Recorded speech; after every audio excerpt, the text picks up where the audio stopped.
오늘은 지난 두 편의 영상에 이어 미국 작가 제임스 맥브라이드의 장편 소설 어메이징 브루클린에 등장하는 중년 남녀 지 자매와 포츠 경찰관의 사랑 이야기를 소개하겠습니다. 지 자매가 말했다. 제 직업은 깨끗이 치우는 거예요. 무엇을 치우는가는 중요하지 않죠. 오물은 어디를 가든 결국 오물이니까. 오물을 묻히면서 일을 하죠. 시골 아낙네는 돋보이려고 옷을 입지 않는다. 다만 무엇이 됐든 자기가 가지고 있는 옷을 입고 일을 할 뿐이다. 나는 이 문장이 마음에 듭니다. 나 또한 시골 아낙네처럼 돋보이려고 옷을 사거나 돋보이려고 옷을 입지 않습니다. 무엇이 됐든 내가 가지고 있는 중저가의 옷을 입을 뿐입니다. 내 별명이 촌놈이거든요. 지 자매가 웃음을 지으며 대답했다. 잡초는 다시 자라죠. 그게 잡초의 존재 목적이니까. 계속 다시 자라는 거 말이에요. 하느님이 만드신 세상 만물은 모두 존재의 목적이 있어요. 모든 것은 살아있기를 원하지요. 모든 것이 삶을 누릴 자격이 있어요. 그게 진리죠.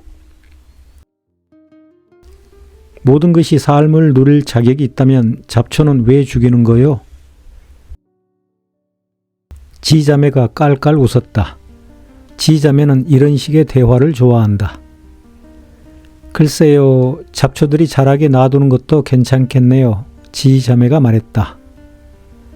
난 내 눈에 존재의 목적이 없는 것처럼 보이는 것들을 그냥 두어야 하는지 두지 말아야 하는지 판단할 만큼 지혜롭지 못해요. 난 단순한 여자랍니다, 경관님. 이 잡초들은 우리가 하나님을 경배하는 집의 경관을 해치지요. 그래서 제거하는 거예요. 하지만 사실 나에게 해를 끼치지는 않아요. 내 눈에는 거슬리지만 하나님의 눈에는 예쁘게 보일 거예요. 그런데도 나는 잡초들을 잘라요. 그러고 보면 나도 다른 사람들과 다르지 않군요. 많은 경우 내가 하는 일이 어떤 일인지 스스로 깨닫지 못하지요. 가끔은 내가 신발끈을 묶을 만큼의 지식도 가지고 있지 않다는 생각을 하게 된답니다.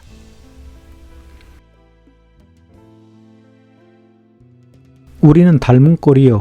당신과 나. 같은 일을 하고 있지. 기억나시오? 우리는 남들이 손대고 싶어 하지 않는 일들을 치우는 사람들이지. 그게 우리 직업이지 않소.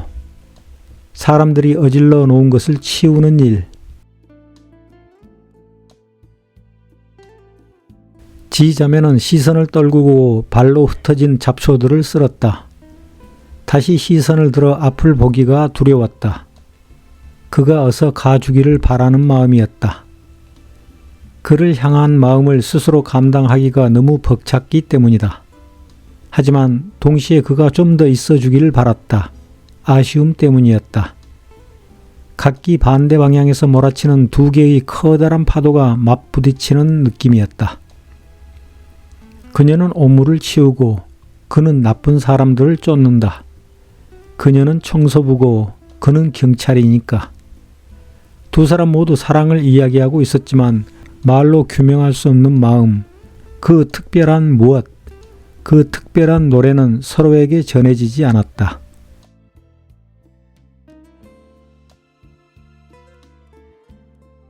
포츠가 교회 모퉁이를 돌아서려 할 때 지 자매의 음성이 들렸다. 무언가 더 알려줄 게 생기면 다시 오세요. 포츠가 걸음을 멈췄다. 그리고 고개는 돌리지 않은 채 어깨 너머로 소리쳤다. 좋은 소식은 아닐 거요. 좋은 소식이 아니어도 지 자매가 말했다. 당신이 전해주는 거라면 그 안에 반드시 좋은 소식이 따라올 거예요.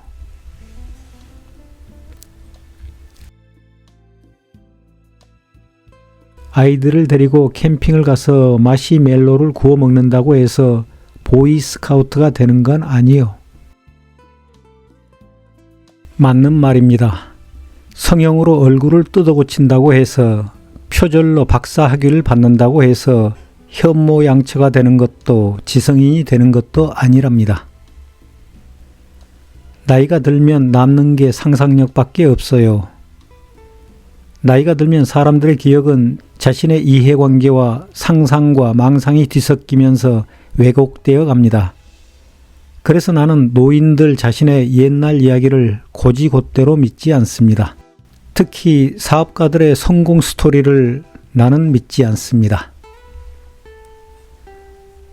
그가 자신의 거짓말을 알아냈으면 싶기도 했다.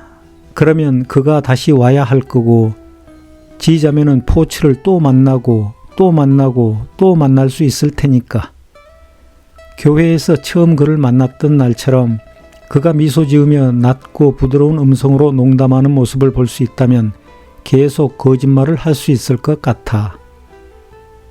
그럼 다시 오세요. 또 오셔야 돼요. 원하신다면. 포츠는 이 말을 들을 때마다 가슴속에 등불이 켜지는 느낌이었다. 지금까지 보아온 어느 여성보다도 매력적이고 상냥한 사람. 각박한 사람들이 사는 이 척박한 도시. 현란한 신기루에 눈먼 어리석은 인간들에겐 깨진 꿈과 허망한 약속의 동토. 하지만 세계 금융의 수도, 백인을 위한 기회의 땅. 지자매는 그녀를 에워싸고 있는 이웃을 둘러보았다. 그리고 깨달았다. 이들은 결국 빵 부스러기 같은 존재, 굴러다니는 골무 같은 존재였다는 것을. 과자 위에 드문드문 뿌려진 설탕가루, 약속의 땅이라는 좌판 위에서 눈에 띄지 않거나 드문드문 흩어져 있어야 하는 점들. 믿음을 가져라는 슬로건이 걸린 브로드웨이 무대나 야구팀에 드문드문 등장하는 존재. 그러나 현실인즉 믿음을 가질 근거는 어디에도 없다. 자유의 신상이 보이는 커즈 하우스에서도 모두가 화려한 뉴욕의 삶을 꿈꾸며 살고 있다. 하지만 그 수많은 목화밭과 사탕수수 농장에서보다 더 많은 이들의 꿈이 이 도시에서 부서졌다. 그들은 절대로 이길 수 없을 것이다. 결과가 이미 정해진 게임이다. 악당이 승리하고 영웅은 죽는다. 작가의 이 말에 나는 공감합니다. 예나 지금이나 지구촌 곳곳에서 미국이라는 악당이, 그리고 백인이라는 악당이 거의 언제나 승리하고 있거든요. 포츠는 단지 정당하지 않을 뿐인 세계와 악한 세계를 구분하는 기준이 무엇일까 생각해 보았다. 그러나 생각할수록 혼란스러워졌다. 냉장고 10대를 훔쳐서 한 대에 $50를 받고 파는 사람과 $5,000어치 냉장고를 팔고 세법을 가지고 장난쳐서 $1,000의 이득을 취하는 사람의 차이가 무엇일까? 그는 어느 쪽을 눈감아 주어야 할까? 만약 둘 중 하나를 눈감아 주어야 한다면 말이다. 이 대목에서 나는 셰익스피어의 말을 떠올립니다. 예속된 종들은 훔쳐라. 내 주인들은 법 아래에서 공공연히 강도짓 한다. 소설의 마지막 부분에서 50세 생일을 맞은 까만 피부의 지 자매는 포츠의 편지를 받고 페리를 탑니다. 믿을 거라곤 주소가 적힌 편지 한 통뿐이었다. 그리고 약속. 최근에 은퇴한 이혼한 지 얼마 되지 않은 61세의 백인 남자.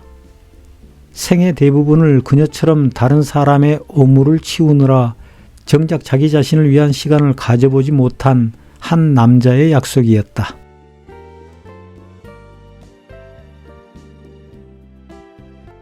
가치관이 같아 좋은 짝이 되고 좋은 동반자가 될 것이 분명해 보이는 두 남녀의 건강과 행운을 빌면서 이 소설의 독후감을 마치겠습니다.